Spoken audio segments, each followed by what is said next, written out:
जय Hind defence lovers. आज की टॉप हेडलाइंस कुछ इस प्रकार है। तेजस मार्क 1 की मिड लाइफ अपग्रेड में इंटीग्रेट होगा कावेरी 2.0। भारत के डिफेंस स्टार्टअप ने अनवील किया अपना harpy eagle AI powered anti drone interceptor. America ने अपनी डिफेंस कंपनीज को प्रोडक्शन बढ़ाने के लिए कहा और पाकिस्तान में लश्कर का एक और सुअर संदिग्ध परिस्थितियों में हुआ होरिफाइड।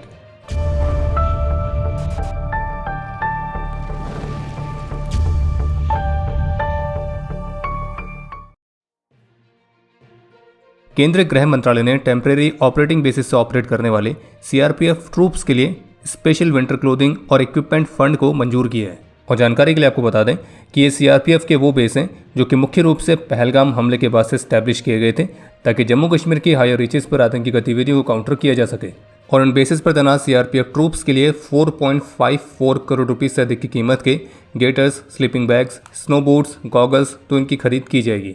और इसके अलावा एक्सट्रीम कोल्ड वेदर क्लोथिंग जिसे विशेष रूप से डीआरडीओ ने हिम सुरक्षा ब्रांड के अंडर विकसित किया है। और ये सभी आइटम्स लगभग 2 साल तक चलेंगे और फिर नई खरीद के लिए फंड को बढ़ाया जा सकता है। और इस फंडिंग से इस टेम्परेरी ऑपरेटिंग बेसिस पर तैनात लगभग 600 सीआरपीएफ ट्रूप्स को फायदा मिलेगा। और ये जो टेम्परेरी ऑपरेटिंग बेस हैं लगभग 6000 फीट की ऊंचाई पर इस्टेब्लिश किए गए, जिसमें विशेष रूप से सीआरपीएफ के कमांडोज रहते हैं जो कि यहाँ से सर्च एंड असॉल्ट ऑपरेशंस को लॉन्च करते हैं। भारत की एक प्राइवेट डिफेंस स्टार्टअप जिसका नाम है पीक्राफ्ट टेक्नोलॉजी प्राइवेट लिमिटेड, तो इन्होंने हार्पी ईगल नाम के एक AI powered anti drone interceptor को विकसित किया है और जिसे विशेष रूप से छोटे साइज के और ऐसे अनमैन्ड एयरक्राफ्ट को काउंटर करने के लिए बनाया गया है जिनको रोकना काफ़ी मुश्किल होता है। और ये जो हार्पी ईगल है ये हाई स्पीड ऑटोनॉमस इंटरसेप्शन के साथ हॉस्टाइल यूएवीज को डिटेक्ट, ट्रैक और न्यूट्रलाइज करने में सक्षम है। और इसे मॉडर्न बैटलफील्ड को ध्यान में रखकर डिज़ाइन किया गया है। और इसमें उभरते हुए ड्रोन थ्रेट्स को काउंटर करने के लिए advanced AI vision, precision guidance और रैपिड रिस्पांस भी देखने को मिलता है।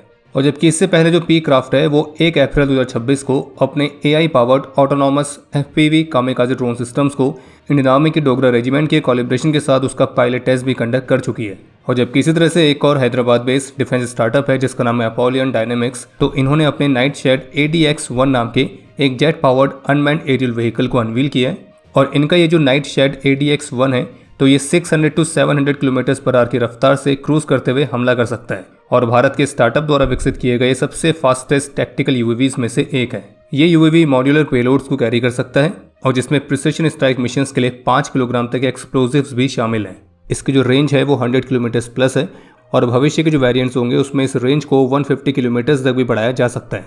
और ये GPS डिनाइड इन्वायरमेंट्स में ऑपरेट करने में सक्षम है और केवल सैटेलाइट नेविगेशन पर निर्भर रहने के बजाय ये जो यूएवी है ये टेरेन फॉलोइंग कैपेबिलिटीज़ के साथ इनिशियल नेविगेशन सिस्टम के साथ भी इक्विप्ड है और GPS स्पूफिंग या जैमिंग वाली कंडीशंस के अंडर भी एक्यूरेटली लगातार फ्लाई कर सकता है। और इसे बनाया गया है विशेष रूप से सीड मिशंस के लिए, यानी कि suppression of enemy air defence missions.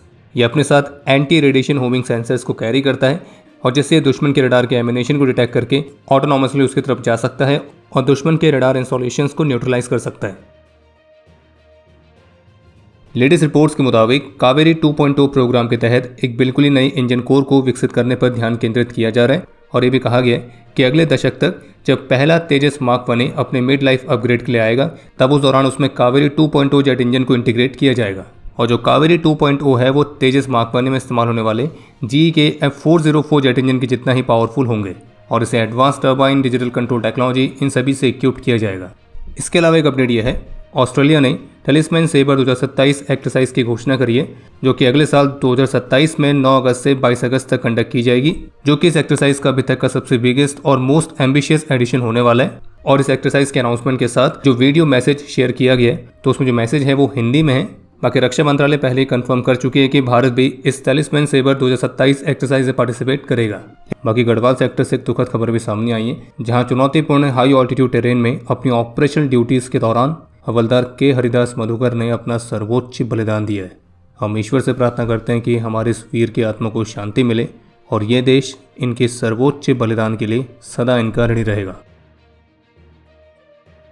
The Washington post की तरफ से जारी रिपोर्ट के मुताबिक ईरान के साथ युद्ध की वजह से जरूरी हथियार और एम्यूनिशन की कमी की चिंताओं के बीच यूएस डिफेंस डिपार्टमेंट ने अमेरिकन डिफेंस कॉन्ट्रैक्टर से वेपन्स का प्रोडक्शन तेजी से बढ़ाने और उनकी डिलीवरी में तेजी लाने को कहा है। और इंडस्ट्री लीडर्स को कहा गया कि उनके पास क्रिटिकल कैपेबिलिटीज के लिए तेजी से और आक्रामक तरीके से डिलीवरी शेड्यूल या प्रोडक्शन को बढ़ाने की जो भी योजनाएं हैं उनको जमा करने के लिए 21 दिन तक का समय है और साल भर की डेवलपमेंट टाइमलाइंस को अनएक्सेप्टेबल बताया गया है। और ये रिपोर्ट एक ऐसे समय पर आई है जब अभी हाल ही में पेंटागन ऑफिशियल्स ने क्लेम किया था कि यूएस का जो म्यूनिशन स्टॉक है वो पर्याप्त मात्रा में है, लेकिन इंटरसेप्टर की शॉर्टेज जरूर बताई गई है। इसके अलावा एक अपडेट यह है कि ताइवान कैबिनेट 2027 के लिए डिफेंस स्पेंडिंग को 16% तक बढ़ाने का प्रस्ताव पेश करेगा और ये पहली बार होगा जब ताइवान की डिफेंस स्पेंडिंग $31 बिलियन को पार करेगी। और जिस तरह से चीन पिछले कुछ वर्षों से ताइवान के ऊपर मिलिट्री और पॉलिटिकली प्रेशर बनाने का लगातार प्रयास कर रहा है और ताइवान के आसपास चाइना की मिलिट्री एक्टिविटीज होती रहती हैं, तो अब इस बीच ताइवान भी अपनी कैपेबिलिटीज को लगातार मजबूत करने पर फोकस कर रहा है। भारत के small fire arms maker triple S defence ने अपनी टाइटो राइफल की एक नई वीडियो रिलीज करी है और इस टाइटो को एक कोवर्ट स्क्वाड स्नाइपर राइफल की तरह मेंशन किया गया है, जो कि एक बैकपैक में भी आ जाती है। और वैसे अगर आपको ट्रिपल एस डिफेंस की टाइटो राइफल के बारे में डिटेल में जानना है तो उस पर एक डेडिकेटेड वीडियो हमने अभी कुछ ही समय पहले बनाई थी, आप उसके माध्यम से जानकारी प्राप्त कर सकते हैं, लिंक डिस्क्रिप्शन में मिल जाएगा।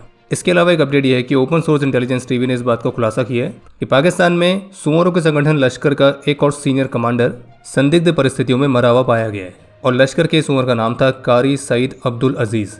और बताया जा रहा है कि इसने कुबा मस्जिद में नमाज पढ़े जाने से पहले एक अनजान रेस्टोरेंट में खाना खाया था और उसके बाद वो मस्जिद के गेट पर ही अचानक गिर पड़ा और उसकी मृत्यु हो गई। और एक कारी शहीद लश्कर के उस डिपार्टमेंट के लिए जिम्मेदार था जो कि जम्मू कश्मीर में मुठभेड़ में हुरिफाइड किए गए आतंकियों के परिवारों को मदद पहुंचाता था। और बाकी आपको ध्यान ही होगा अभी कुछ ही दिनों पहले लश्कर के एक टॉप ऑपरेटिव ने पहली बार सार्वजनिक रूप से इस बात को स्वीकार किया था कि पाकिस्तान के अंदर ही अननोन मैन ने उसके 30 से भी अधिक मेंबर्स को हुरिफाइड किया है और शायद अब इस लिस्ट में एक नया नाम और जुड़ चुका है। और अब समय है आज के इतिहास का। आज के दिन 1998 में जम्मू कश्मीर के कुपवाड़ा में अपने अदम्य साहस और वीरता का परिचय देते हुए कैप्टन तरुण कुमार वीर गति को प्राप्त हुए थे और इन्हें मरणोपरांत शौर्य चक्र से सम्मानित किया गया। आज के दिन 2025 में कुलगांव में ही अपने अदम्य साहस और वीरता का परिचय देते हुए लांस नायक प्रीतपाल सिंह और सिपाही हरमिंदर सिंह वीर गति को प्राप्त हुए थे। आज के दिन 2006 में 34 असम राइफल्स के नायब सूबेदार अजीत संगमा, 1964 में 8 असम राइफल्स के BHM चंद्र बहादुर गुरुंग, हवलदार धन बहादुर गुरुंग और 1971 में 15 असम राइफल्स के राइफलमैन रुद्र बहादुर नेवार ने अपना सर्वोच्च बलिदान दिया था। और आपके लिए आज का प्रश्न है कि कॉमनवेल्थ गेम्स ग्लासगो 2026 में इंडियन आर्मी के एथलीट्स ने टोटल कितने मेडल्स जीते हैं। और अब समय है आज के टॉप 3 कमेंट्स का, जो ये रहे आपकी स्क्रीन पर।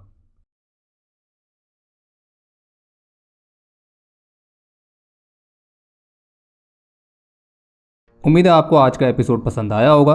पसंद आया तो वीडियो को लाइक करना ना भूलें। आपके कोई भी सुझाव या सवाल हो तो उसके लिए कमेंट सेक्शन ओपन है। और अगर आप डिफेंस रिलेटेड और भी एक्सक्लूसिव कंटेंट में दिलचस्पी रखते हैं तो आज ही प्ले स्टोर से डिफेंस स्क्वाड की सुपर ऐप को डाउनलोड करना ना भूलें।